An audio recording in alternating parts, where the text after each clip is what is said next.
series where I'm helping others to learn just what I've learned over the past year. In this series I'm going to be talking about different types of vehicle. Last part I actually talked about the different types. I talked about the almost ready to run, the ready to run, and the DIY, the build it yourself kits.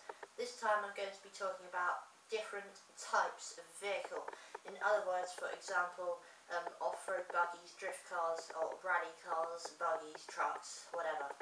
So, depending on your driving style, first thing is trucks and buggies are mainly built for power, not for the speed. Although they can be very fast, they're not actually built for speed, they're built for off-road capabilities and four-wheel drive off-road running, whereas the on-road vehicles are actually built and designed to go faster, and they're actually meant not for bashing, they are meant more for racing and speed testing, for etc.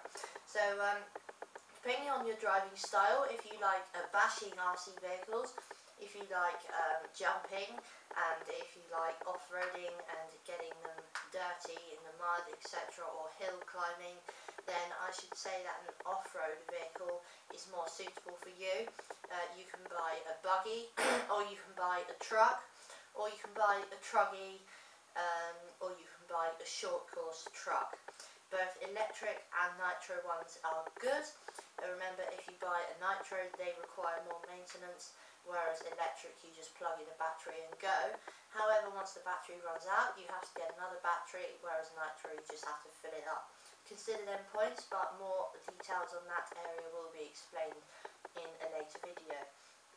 So, of course, like I say, the off-road ones are more durable. That's because they have bigger shocks and bigger suspension arms, etc., and bigger shock absorbers, which will mean that you'll be able to do higher jumps and more bashing on them. Whereas the on-road ones, you would possibly break them if you did jumps. They are mainly designed for on-roading or like racing other cars of the same sort of ability. So yes, now of course the off-road ones are usually four-wheel drive. This means that they have power coming from the rear end and the front end as well, which will mean that they can do uphills, etc. The on-road cars, normally they are all four-wheel drive as well, but sometimes they are only two-wheel drive. So you need to make sure that. Please check out the websites that are to the left of me now, and you can visit them and see which types of cars are suitable for you. And of course, remember, you can always leave a comment down below.